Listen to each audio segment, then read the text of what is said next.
he broken this ceasefire. He killed our people, and he didn't exchange prisoners. We signed the exchange of prisoners, but he didn't do it. What kind of diplomacy, JD, you are speaking about? What do you mean? I'm talking about the kind of diplomacy that's going to end the destruction of your country. Yes, but if you Mr. President, with respect, I think it's disrespectful for you to come into the Oval Office and try to litigate this in front of the American media. Right now, you guys are going around and forcing conscripts to the front lines because you have manpower problems. You should be thanking the President for trying to bring an end to this conflict. Have you ever been to Ukraine that you say what problems we have? I have been to. Count once. I've actually watched and seen the stories, and I know what happens is you bring them on a propaganda tour, Mr. President. Do you disagree that you've had problems bringing people into your military? And do you think that it's respectful to come to the Oval Office of the United States of America and attack the administration that is trying to prevent the destruction of your country? A lot of questions. Let's start from the beginning. Sure. First of all, during the war, everybody has problems, even you, but you have nice ocean and don't feel now, but you will feel it in the future. God bless. You don't know that. God bless. God bless. You will not have a war. Don't tell us what we're going to feel. We're trying to solve a problem. Don't tell us what we're going to feel. I'm not telling you. Because you're in no position to dictate that. That's Remember exactly this. You're in no position to dictate what we're going to feel. We're going to feel very good. You will feel influence. We're going to feel very good and very strong. You will feel influence. You're right now not in a very good position. You've allowed yourself to be in a very bad position, and he happens to be right about it. From the very beginning of the war. You're not in a good position. You don't have the cards right now. With us, you start having cards. Playing cards. But right now, you don't. You're playing cards. Mr. President. You're playing cards. Serious. You're gambling with the lives of millions of people. You're gambling with World War III.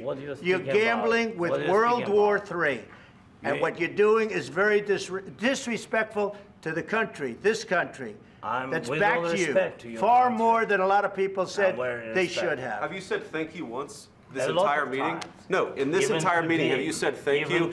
You went to Pennsylvania and campaigned for the opposition in October. Offer some words of appreciation for the United States of America and the president who's trying to save your country.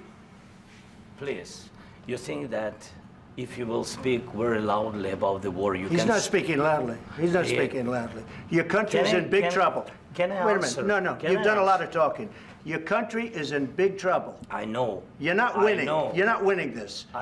You have a damn good chance of coming out okay because of us. Mr. President, we are staying in our country, staying strong from the very beginning of the war. We've been alone, and we are thankful. I said thanks you haven't been in this alone. cabinet. You haven't been alone. In this cabinet. We gave you, through this stupid president, $350 billion. We gave you military equipment, and your men are brave, but they had to use our military. Yes. What about if you didn't have our military equipment, if you didn't have our military equipment, this war would have been over in 2 weeks. In 3 days. I heard it from Putin. In 3 days. This is something maybe new. Less. In 2 weeks. Of course, yes. It's going to be a very hard thing to do business like this. Again, I tell you. Just say thank you. I said a lot of except that there are disagreements, and let's go litigate those disagreements rather than trying to fight it out in the American media when you're wrong. We know that you're wrong. But you see, I think it's good for the American people to see what's going on. I understand, sir. I think it's very important. That's why I kept this going so long. You have to be thankful. You don't have the cards. Thankful. You're buried there. Your people are dying. I can tell you you're again, running low on soldiers. Listen, you're running Mr. low President. on soldiers. It would be a damn good thing. Mr. And then you tell us, I don't want a ceasefire. I don't want a ceasefire. I want to go, and I want this. Look. If you could get a ceasefire right now, I tell you, you take it so the bullets stop flying and your men stop getting killed. Of course, we want to stop the war. But you're saying you don't want a ceasefire. But I said to you, I want a ceasefire. With guarantees. Because you'll get a ceasefire faster than an agreement. Ask our people about ceasefire, what they think. That wasn't with me. That wasn't with me. That was with a guy named Biden, who was not a smart person. That was with Obama. It was your president. Excuse me. That was with Obama, who gave you sheets, and I gave you javelins. Yes. I gave you the javelins to take out all those tanks. Obama gave you sheets. In fact, the statement is Obama gave sheets and Trump gave javelins. You got to be more thankful, because let me tell you, you don't have the cards. With us, you have the cards. But without us, you don't have any cards. One more question to Mr. Vice President. I'm sorry, here. It'll be a tough deal to make. Because the attitudes have to change. What if Russia breaks ceasefire? What if Russia breaks peace talks? What do you do then? I understand that it's a heated conversation right now. What are you saying? She's asking, what if Russia breaks the ceasefire? What if anything? What if a bomb drops on your head right now? Okay? What if they broke it? I don't know. They broke it with Biden because Biden, they didn't respect him. They didn't respect Obama. They respect me. Let me tell you, Putin went through a hell of a lot with me. He went through a phony witch hunt where they used him and Russia. Russia. You ever hear of that deal? That was a phony Hunter Biden, Joe Biden scam. Hillary Clinton, Shifty Adam Schiff. It was a Democrat scam. And he had to go through that. And he did go through it. We didn't end up in a war.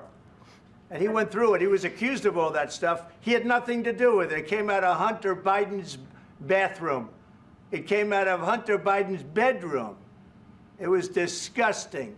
And then they said, oh, the laptop from hell was made by Russia, the 51 agents. The whole thing was a scam. And he had to put up with that. He was being accused of all that stuff. All I can say is this. He might have broken deals with Obama and Bush, and he might have broken them with Biden. He did, maybe. Maybe he didn't. I don't know what happened. But he didn't break them with me. He wants to make a deal. I don't know if you can make a deal.